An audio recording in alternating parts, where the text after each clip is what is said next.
Hey everybody. So I know I said I was going to go live, but because the topic is so sensitive, I honestly said I didn't want to be a person crying on camera. I still may cry because, life.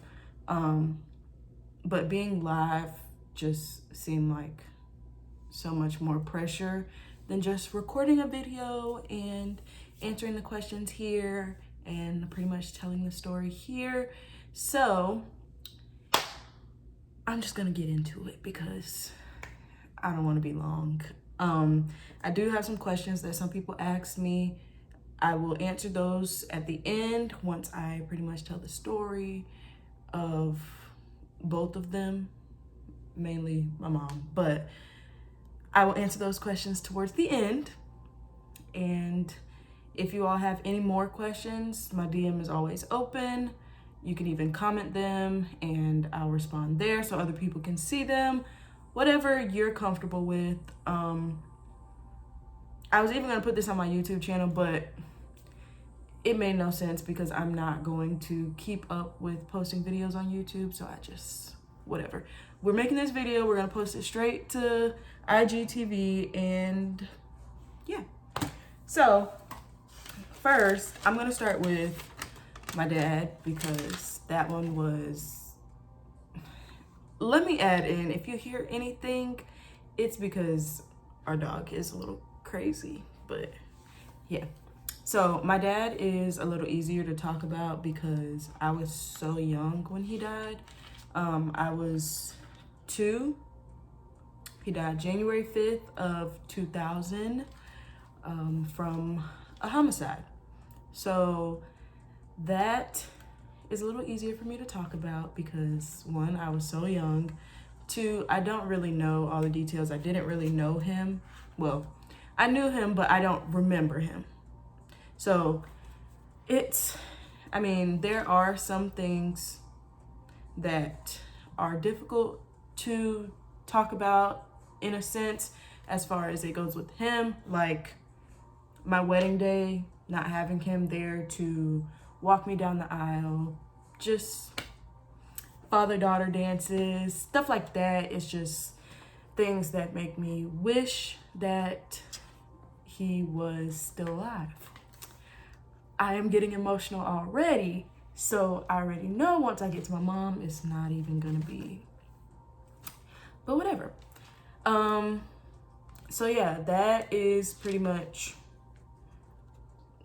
about my dad. Like, there are things that I have gone through in life so far that make me wish that he was still alive, but nevertheless, all those years, my mom was there, my family has been there. They made me feel okay. It's not okay, but they made me feel okay. So that's that. And I know I don't talk about him much on my page. It's just, there's not much to talk about besides the fact that I wish he could have been here for a lot of things. Now, his death, I will not go into detail about because it is extremely graphic and people are cruel and there is no reason why anyone but God should be taking anyone's life. Not even just because he's my dad, like in general. There is no reason why anybody should be out here killing people. Nothing in this world is worth you killing them. Karma is real. God will handle them how he sees fit. But I'm not out here to preach. So that's that. I'm gonna move on to my mom now. Like I said, I don't want this to be a super long video because, yeah, I just want to get the gist of it all out and let you all know what you really wanted to know. So my mom passed away on September 2nd, 2020. And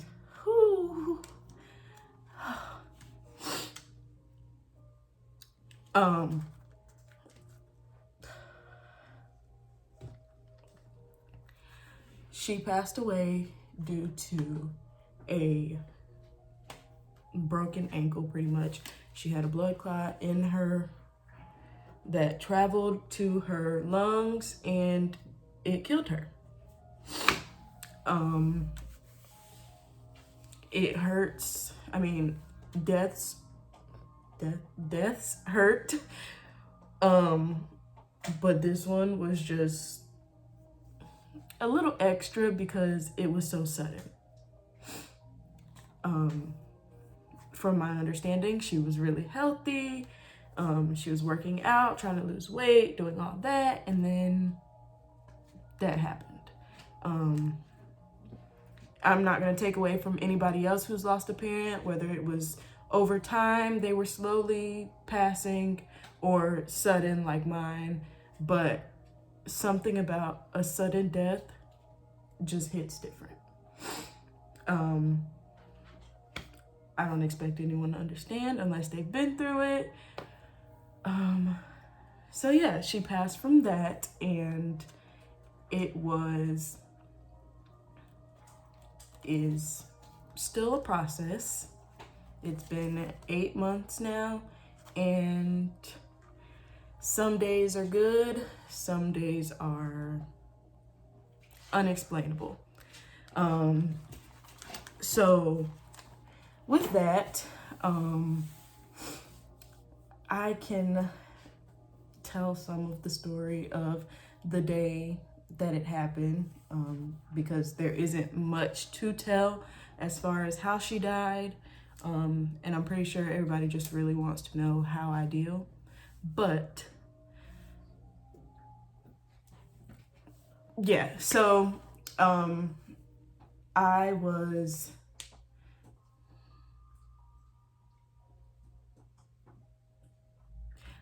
at work, and as most of you know, I work in childcare.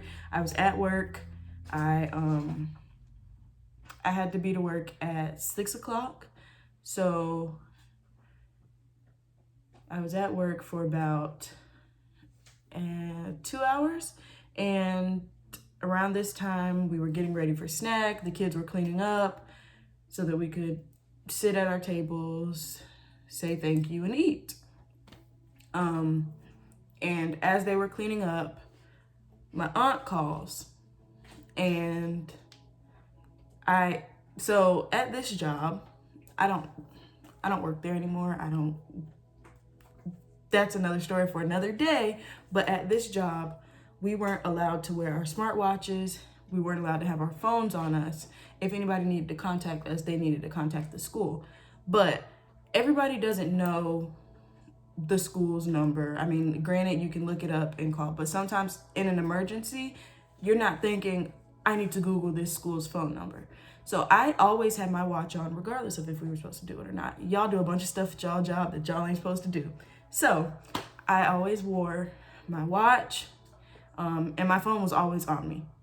Whether I was using it on the clock or not, my phone was always on me because of situations like this.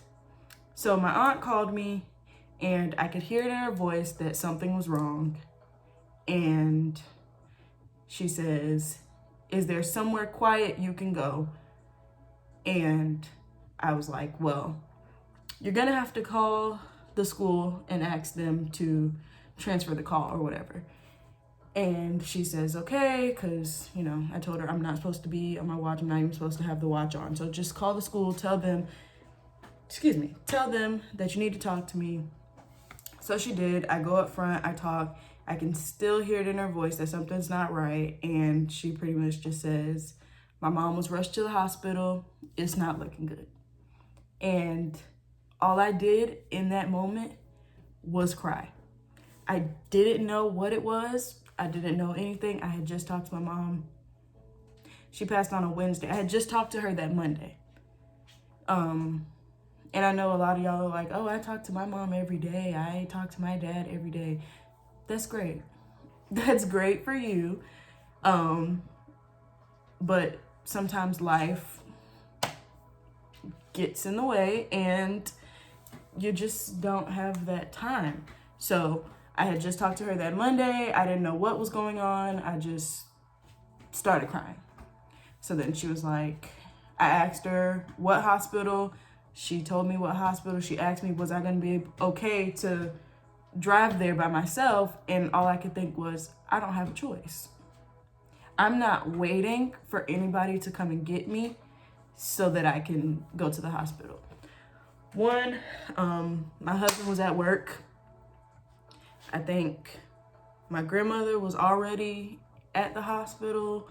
My aunt was about to leave work. But everybody was somewhere where I was not going to wait on anybody to come get me. I drove from Apopka to ORMC downtown, tears in my eyes on I-4. I did not care. I thank God that I made it there, but I would not recommend. So yeah, I get there. It's just, long story short, it was a crazy day and it wasn't even noon yet. It got to, I don't even know what time it was when I finally went up to see her again, because they had us leave the hospital because of COVID. They have everybody like on this, only one person allowed in the hospital with them, whatever. So we left. They called us back, said to come back because she's not gonna make it. And that moment, I had no choice but to wait. First of all, my aunt wasn't gonna let me drive back by myself. So I had no choice but to wait. So she had two of my friends drive to me to come and get me, as well as my husband drive to me to come and get me. Whoever got to me first, that was that. So my husband got to me, he drove me to the hospital. I went up to see her and it was just, I couldn't take it. But it was, I think in the moment, it felt like a flashback. In 2012, my granddad passed, and it was just like the same kind of scenario where they're not gonna make it. They're laying in a hospital bed. So I get up there, I see her, and this is before I even went into the room. I see her through the glass door. They're putting on all this PPE, and I just broke down. I couldn't see her like that. And it was the same thing with my granddad. It was just so weird to see. So when I finally went in, I was able to, hold her hand, and couldn't really do much but cry. But I was able to get through that, and then it was just so much with crying and having all that equipment on that I got so hot that I was just like, I have to go. So I left out of the room. We were in a little holding area with my family, and as families do when somebody passes away, it was just a rough time. So what happened next? Yeah, that's pretty much the gist of what happened that day. It was just a lot going on. And as time went by, I remember that day, if you know me, you know how much I love Chick-fil-A. That day we got Chick-fil-A for dinner, and the only thing I ate was the fries. And of course, everybody, well, you just lost your mom. You aren't even gonna eat, stuff like that. I don't let things normally affect my appetite. It's very rare that anything will affect my appetite, but I guess that day was just, I don't know, didn't really eat, didn't really sleep that night because it just wasn't, it still 8 months later doesn't feel real, but I guess that night it just Like, wow. So let me see. Let me look at my notes and see what. So yeah, that is pretty much what happened the day of. I know this is already long as it is, just telling the story, and I don't know. I feel like God told me that I needed to do this because I don't know who it might help, but I am listening. I am being obedient, because if it's one thing that my mom did, she was gonna help somebody. So I'm doing it. As much as I will say I didn't want to, especially not this soon. It just didn't seem like something I would do. But one thing I will say, two things I will say, because when it first happened, there were a lot of things going around about how she died, and they weren't true. So I say that to say, be mindful of the things that you're putting out there, because you don't know how it may affect the family. You don't know how it may affect the friends, especially if you don't know full details. If someone asks, which, my opinion, it's disrespectful to ask how somebody passed away, especially right when it happens. That shouldn't matter. What should matter is this person is lost, and now their family is grieving. Not even just me as her daughter, her only child. I have a family. They are also hurt by this. Just be mindful of what you put out that may not be true. Unless you hear it from the family, don't repeat it. That's one. Two, I will say that it does not get easier. It does not get easier. You do get stronger and it becomes more manageable, but it does not get easier. So if somebody tells you in your time of grief, in your time of loss, any of that it will get easier, it will not. It will not. Like I said, you just pretty much learn to handle it. You learn what you need to do to not so much get over it, but to get over that hill of that day if it's not a good day. Every day is not going to be a day where you feel like, I don't want to get out of bed, I don't want to do this, I don't want to do that. It's not going to be like that. Some days you get up and you're smiling just with the thought of them. Some days you get up and you're ready to get your day going, and then midday it hits you. It's just not always sad times, because I've had some days. I've had some days where I woke up and I could feel it, and then I would get to work and I can't go into work because it has gotten worse from my drive from home to work. It's just a lot when you're grieving, and that's what happens.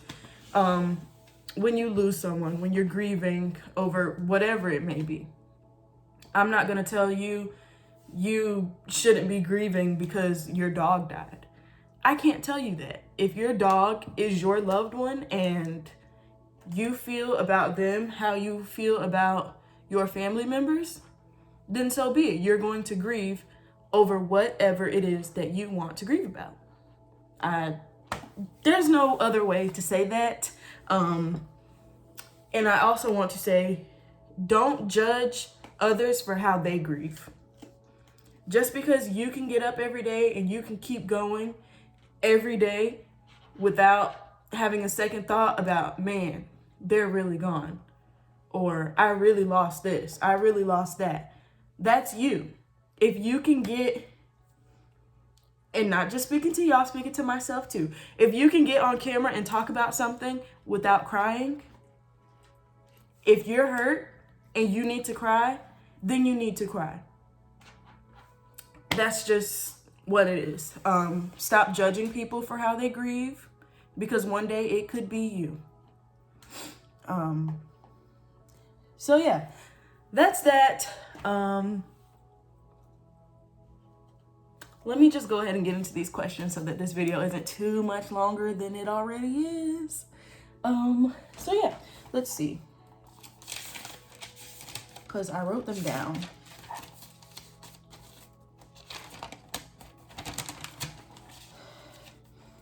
So the first question was, do you have those random moments when all of it just falls on you? Yes.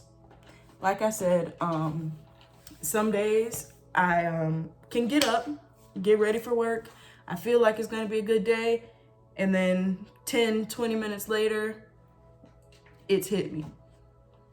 And that speaks more to, for me, certain songs now, it could be a song that we didn't even listen to together, but certain songs now, certain lines in songs just hit different. So they make me cry. I don't know how to explain it, but they do. But to answer the question, yes, I do have those moments. I think everybody has those moments where you're just feeling like, I can't take it. I don't want to go through this anymore kind of thing. Not suicidal or anything, but some people are suicidal. I don't judge them because everybody grieves differently, like I said. Second question, how do you cope? Truthfully, now, talking, I go to therapy. On the subject of therapy, I want y'all to know that therapy is not a white people thing. More Black people need to go to therapy. So I want y'all to keep that in mind, because it's not a white people thing. It's a healing people thing. You should want to go to therapy. You should want to talk to somebody with an unbiased opinion, or someone who knows that person personally. You should want to. So I cope with therapy. I allow myself to feel. If I feel like I need to cry, I cry. If I feel happy, I'm going to allow that to be. I allow myself to feel. Regardless, whatever your situation is, allow yourself to feel. You are entitled to your feelings. Don't let anybody tell you you shouldn't be crying over that. You didn't know them personally. Feel how you feel. Number 3, how to deal with grief. How to make the process easier. Like I said, therapy and allowing yourself to feel. What motivates you to just keep going when you just aren't feeling at all? So what motivates me to keep going really is the fact that my mom was my biggest supporter. My voice just cracked a little bit. Oh, y'all, excuse me, because my allergies, I keep rubbing my nose, whatever. My mom was my biggest supporter, and I know if I give up, she wouldn't want that. So I keep going because at the end of the day, whether she's here on earth or in heaven, I want her to be proud of me. So I keep pushing. Yeah, and of course I have a village, an amazing village that gets me through a lot, who I look at and see I gotta make them proud too. So that is how I keep myself motivated. That is how I get through. That's that. I know this was kind of long. I know it may seem like I just went around and around, and that's kind of how my mind is these days. But I hope I hope you took at least one thing from this. No matter what it is, do better about judging people.